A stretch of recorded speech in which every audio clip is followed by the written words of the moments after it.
Hey guys, this is Ashwin Vidyala here.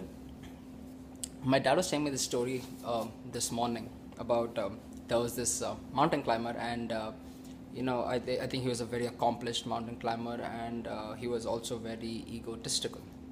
Because he was good and he was like proud of it, I guess. And so one day he was climbing Mount Everest, and then instead of being in a group, which is usually recommended, he just went and he climbed on his own. And so then he got to a point where he just couldn't climb anymore, and so or he slipped or something, and he was hanging on his rope. And then he was asking God, please save me. I don't want to die. And then God was like, okay, do you trust me? He was like, yes, I trust you. Then cut off your rope. He was like, what? God was like, cut off your rope. And then he didn't cut it off, and then he apparently died. And the next day when people came back to rescue him, or when they saw him, he was just 24 inches away from solid ground. So if he cut it off, he would have lived, but because he didn't, he died.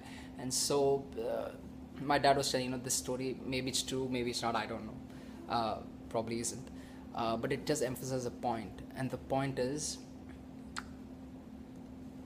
if you trust in, it's called by different names: Allah, God, Jesus, the universe, your higher self, your higher being, that force that creates the universe, whatever it is, God. The word you give it is irrelevant, but there's that force. If you trust that force, it will never steer you wrong. It's always right.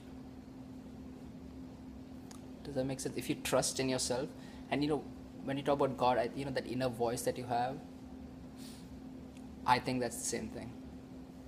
So if you trust it, it'll never steer you wrong, and it will always lead you in the right direction. Even though it might not make sense at the time, it will never ever be wrong.